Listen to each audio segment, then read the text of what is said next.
এই কুরআনের 95 নম্বর সূরা, সূরাতুত তিন। এই আয়াতের মধ্যে আল্লাহ তাআলা বলেছেন, বিসমিল্লাহির রহমানির রহিম, লাকাদ খালাকানাল ইনসানা ফি আহসানি তাকওয়িম। দেখেন আল্লাহ বলেছেন, উনি বলেছিলেন আব্দুল্লাহ সাহেব কাট্টমুল্লাহ, কাল্লামুল্লাহ, বাইট্টামুল্লাহ, মানে সৃষ্টিকে নিয়ে ব্যঙ্গ করা।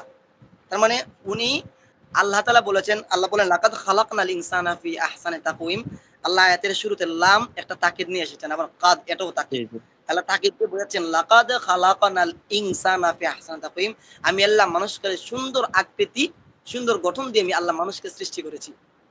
আল্লাহ বলেছে, আল্লাহ কি বলছে কালো, লাল এটা বলে সৃষ্টি করেছে। আল্লাহ বলছে মানুষকে সুন্দর, মানুষকে আল্লাহ বলছে। এখানে ইনসান, এখানে বলেন নাই আব্দুল মালিক, আল্লাহ এটা বলেন নাই আব্দুল মালিককে কালো বানাইছে, আল্লাহ এটা বলেন নাই।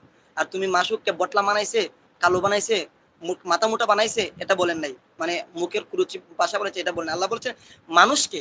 এখানে মানুষ সব কাফের, মুসলিম, হিন্দু, বৌদ্ধ, খ্রিস্টান, মুসলমান